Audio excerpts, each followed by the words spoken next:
Hello and welcome everyone. Today I want to show you a fully automated cargo transport using rovers in Space Engineers. This is a completely vanilla blueprint with no scripts whatsoever that will run on official servers or anywhere else you would like. This rover will automatically dock and connect on one base and then travel over to the other base and unload and continue to go in a loop as long as you would like it to. This is the evolution of quite a bit of engineering, but the nice thing is it is made so it's extremely simple to set up and use in your world, and you don't need to understand any of the underlying complexity to do so. So in this video, we're going to go over the setup for it, and we'll step through that very quickly. And then after that, I'll go through the engineering that made it possible that you don't need to know about, but may inform your future engineering or assist you with your own projects. So I hope you enjoy, and let's get into it. So first things first is you'll need a docking station. So this is included on the workshop. This is the dock. And it is set up so that it's particularly easy for the rover to connect to the connector. It includes these kind of rails on the side, and then the blast door here to hook onto, and it just ensures that you have a much easier time of things when you're automating this. And so I like to place them in this direction so that I kind of pick up here and then drive out and go in the same direction on the other side over there. The only thing that you'll need to change about this, depending on your orientation, is switching the sorter so it points in the opposite direction and then turn on drain all. So this one right here would load a container or load a rover, and this one would unload it.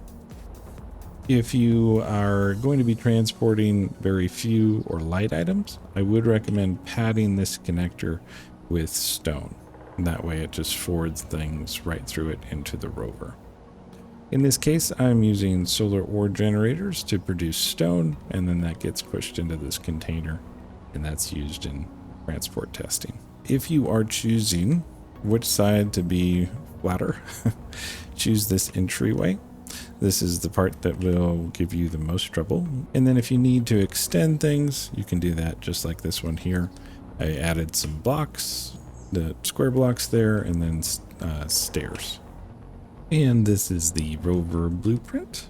It's fairly easy to set up and project and weld in survival.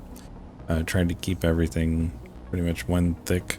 There's a armor block in here, but other than that, should be fairly easy to reach all of it. It's part of why I didn't make it fancier. And then as far as projecting, usually doing a landing gear, small grid battery, and a projector should be enough to cover you. Might look a bit like this. And try to keep it up off the ground at least this high, just so that the wheels place correctly without interference. And otherwise, you should be set. So let's talk about GPS points. We need to set them all along the path that we're planning to take. And there's a few special ones that we're going to set up. So I just want to give you a high-level overview, and then I'll actually record some of these.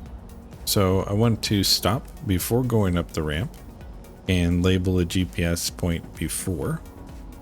I want to line up and be right under the dock and hit one called dock. And then I want to go right before going down this ramp and call that after. And then if I have particularly sharp turns that I know I'll need to make, I will label them with sharp. So that's just so it's really easy to go back later and adjust these. So we have before, dock, and after, and if needed, sharp. Otherwise, we're just going to label these in order. So we'll get in the vehicle here. And one is the brake. So if you need to turn the brake on or off, press 1. And then let's go ahead and drive through here. I like to record my first points after this first connector. So go through, if you get connected, just press 2 and then let go of 2 to disconnect. And we want to, so it's a good example. There is an insane amount of gyros on this vehicle. So do be careful when you are rotating. Yeah, be careful when you're turning. Okay. So what I want to do is pull up right here and just make sure I'm as aligned as possible to this edge here. And you want to be right on that strip there, lined up clearly, and that'll just make things easier. And then before we get started, it's important that we have very accurate GPS points. And you'll see we're in the cockpit right now, but the remote control is the one that will be doing the replaying. So we're going to go to toolbar 2, press 1, and that will switch us into the remote control. So now we're in the remote control instead of the cockpit, essentially. And so that's crucial there. Press enter, type GPS, and B1, and then I'll say after. And I like to have my first point kind of straight out this way a little bit, especially uphill, but downhill it's also good to try to stop on edges before making an incline or a decline. So this can handle a fairly steep incline.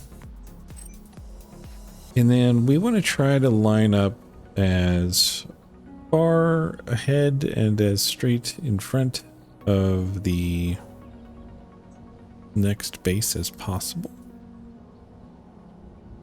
Notice it will go really slow. It's intended to go really slowly so that you don't speed downhill or crash into things or slide all around.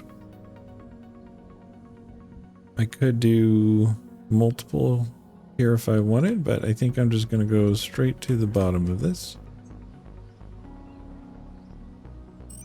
Then we want to drive up here and go ahead and connect.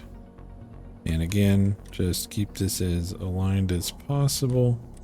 So that's connected. Let's just make sure that connector looks good. It does. Connect, disconnect, drive forward. And I use spacebar to tap my brakes as I go. And it is important that you give yourself, other than those three, that you give yourself some space before reaching the next one. Just so that you have enough time to ensure that you actually connect with it. And we're going to call this sharp because we're going to want to do a sharp turn here. So that's another sharp turn. We just want to stop before we go downhill. And we can really take off here until we get to the bottom. And the nice thing about having the option for those sharp turns is that you can save quite a bit of space. And we have quite a few things restricting our speed, so it's totally normal.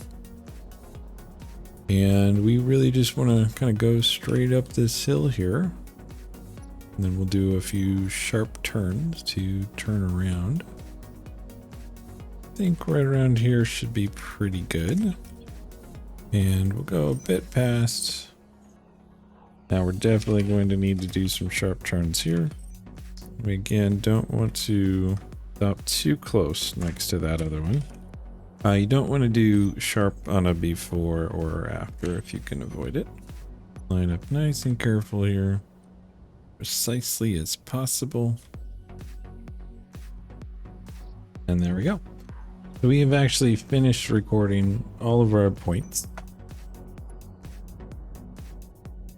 We have B1 after all the way through B17 dock. So all we have left to do now is set up the remote control and get it started. So step out of the remote control block if you're in it. I'm in the regular control seat now. And then let's go to the remote control. And luckily, it'll just keep everything in the order you used it. So we recorded these B waypoints. I'm going to select them all and click add. They just get moved right up here into the remote control. And then everything with the name is set for dock. We need to add an action to. So for after, we're going to set up actions. Just type in after. And there's an after dock speed timer. And we want to drag that on the bar and choose trigger now. All of these are trigger now. So the same for before. There's a before dock slow timer. Going to trigger that now there. And skip dock, and then after. Trigger now. And for sharp, we have sharp turn end and sharp turn start. So we want to trigger now on sharp turn start. Can do that on all of these sharps.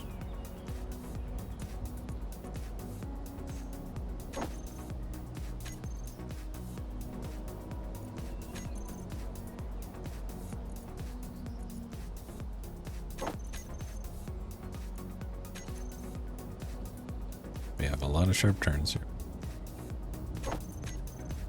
And that's the thing, is you can use as many sharp turns as you want. You just have to go and add these all later.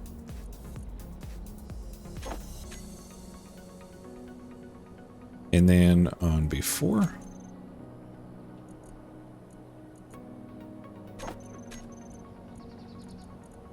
and that was it. So now the remote control is fully set up. We just needed to add a GPS and add those actions. I tried to make everything real simple and get those actions wrapped into timers so that you only had to add one per. So that is done. So now that we have the remote control set up, what we want to do is just go ahead and back onto this connector here. Lock it. And then let's just go into the menu, go to timers and timer loading. And we'll just go ahead and trigger this now as if it's finished loading or unloading. And there we go. We are off to the races. So again, once you set up your remote control, jump onto the first dock before the first GPS point and lock it, and then trigger now on loading. And that'll just go right into normal actions as if it was running normally. So congratulations. The hard part was just recording those GPSs. Everything else is just pretty quick to set up, I would say. So now the fun part, digging into the functionality. So first of all, I want to go over the design. We have this docking base, which has helped make this much more reliable than it previously was. So we have a ramp to ensure that it can get up to the correct height along with the base here. We have these kind of railings because sometimes, especially like this, where the angle's a little bit off, you can kind of lean to one of the sides. And so having a railing up the side of the ramp can assist. And then these ramps here, and it really just guides it right onto this connector.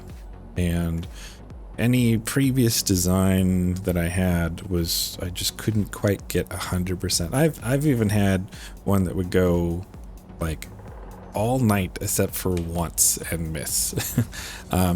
There's another reason why I'm doing a loop design instead of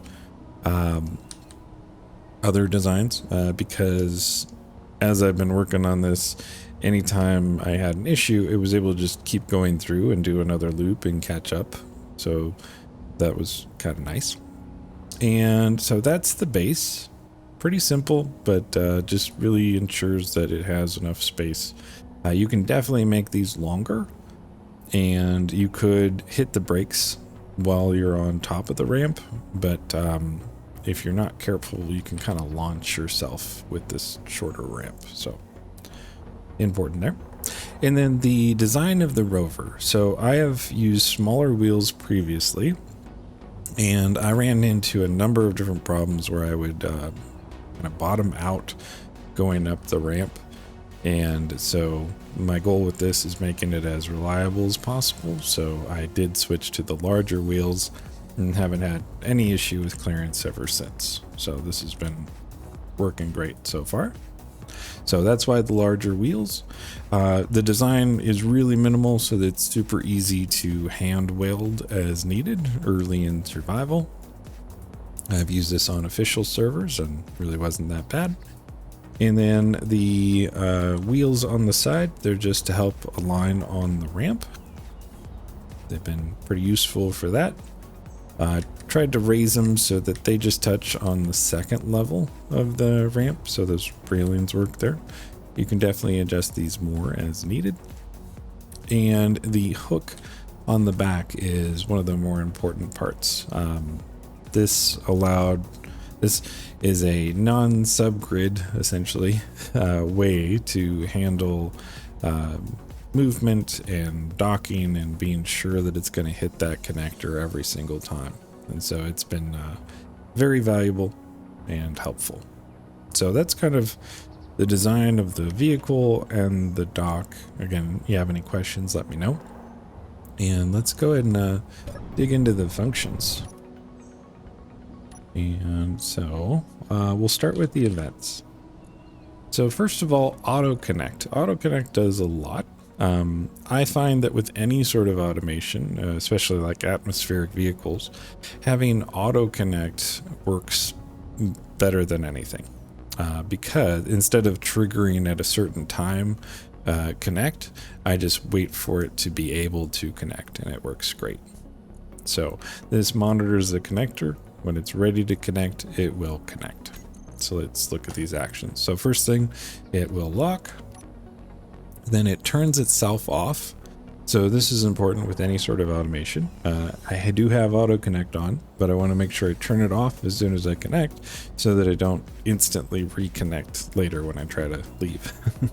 So it turns itself off, turns the autopilot off, stops the vehicle, triggers the loading. So actually click start on loading, and that 30-second timer starts.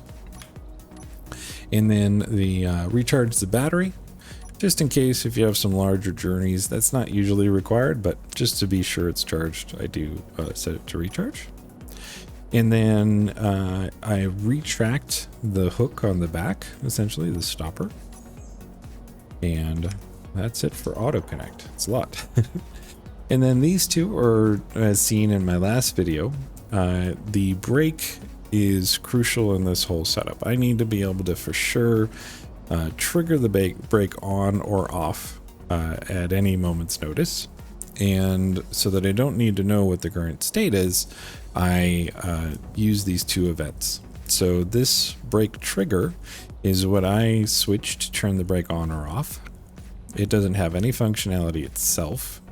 And then I have brake monitor that monitors that trigger, and when it does, it triggers the handbrake using the remote control. I chose the remote control. You can use the remote control or the cockpit for the handbrake. I use the remote control. That way you can swap out the cockpit and it won't affect any functionality. So that's those events. And then these are really crucial. So this max wheel speed is adjusting the wheel speed dynamically based on the speed of the vehicle. So when we're going under 10 meters per second, it will turn the wheel speed up to 320, which is quite a bit. And then when we're going over 10, it will turn it down to speed 40. And the reason for this is the wheel speed also affects the acceleration speed. And so in my previous versions, I just set a wheel speed of 40, thinking that would cover me, but then I couldn't go up hills. And so this is kind of a game changer, and it's a lot easier to do now thanks to the core systems update that lets you set the wheel speed. So thank you, Keen. That was very helpful. And I'm doing that 2 times. So I use that for my general auto speed here. And then also I have a lower speed of 2 meters per second that I use the same thing on for docking. And that lets me drive really slowly without constantly slamming on the brakes. So speaking of slamming on the brakes, that's what these next 2 events are for. The speed limit events actually just check the speed. So for docking, it checks for 3 meters per second. And if it notices that, it hits the brakes and then turns off the brakes once it slows down again. And then the regular one, it's 13. So speed limit is set to higher than the max wheel speed check is. And that way, most of the time, I don't have to tap on the brakes unless I'm going downhill. So these 2 things work together, and this is a really important deal to be able to keep your vehicle going slow enough to hit all your points and not have any crashes, while also not having to hit your brakes all the time or anything like that. So those were the events, and now let's look at the timers.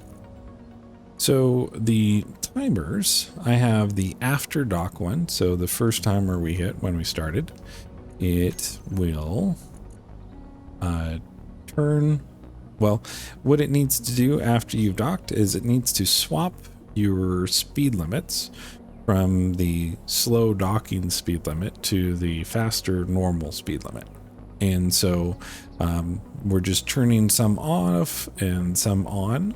The only important part is that I turn the brake off when I'm going from a slower speed to a faster speed.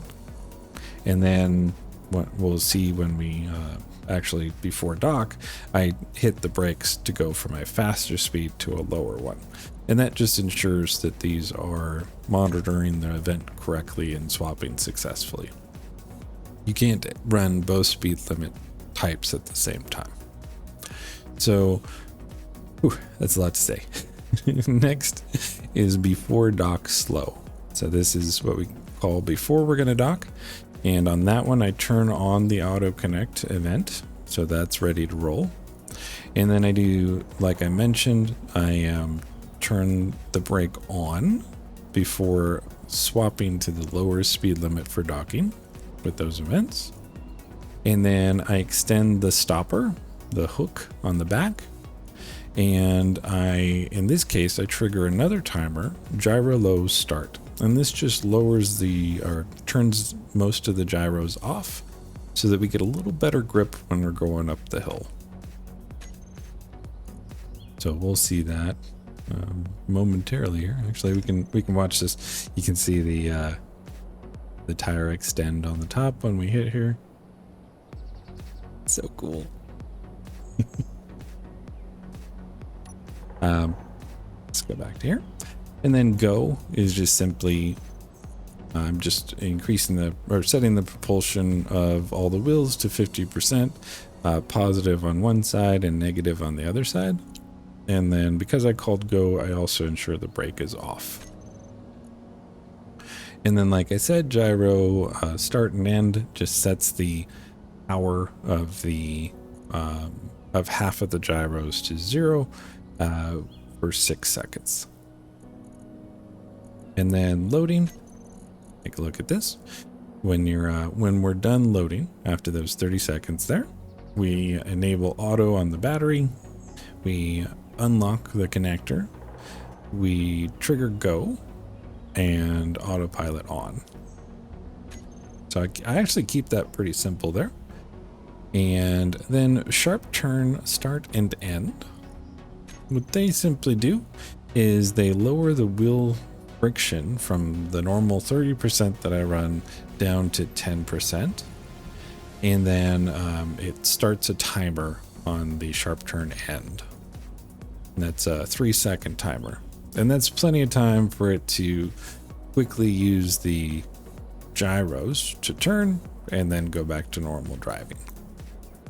And that's it's because I don't want to ride with low friction all the time, because then we have trouble going up hills and managing other terrain issues. So I try to only use the sharp turn when I need to. But it's important in aiming towards the next GPS point. And then stop. The stop timer just simply sets the propulsion to 0 and triggers the brake. And then here we have stop or extend and retract. It just moves the offset, that decreases the height offset of the back stopper wheel. And then the stopper retract just increases the height offset. So kind of a lot of things going on here. The nice thing is that no one has to deal with these things when they're setting up a rover. They can just print this all out. But I wanted to go through these functions so that other people can learn from it. Maybe we can really make this a standard thing in space engineers where more people are automating rovers without scripts, and becomes more normal, and maybe we all discover some new ways to do these things. I went through a number of iterations with this whole project and landed on this version, but there's plenty of ways to do this. I had an early version that I just got so tired of dealing with, but actually would back onto connectors. And definitely possible. It's just you have to record 4 different paths instead of the one single path I recorded here. So definitely many different ways to do this. This one worked out best and was the simplest and most reliable I could find so far. So I hope you enjoyed this video. If you like more videos like this, usually much simpler ones, then please subscribe, and I will see you in the next video. Have a good one, everyone.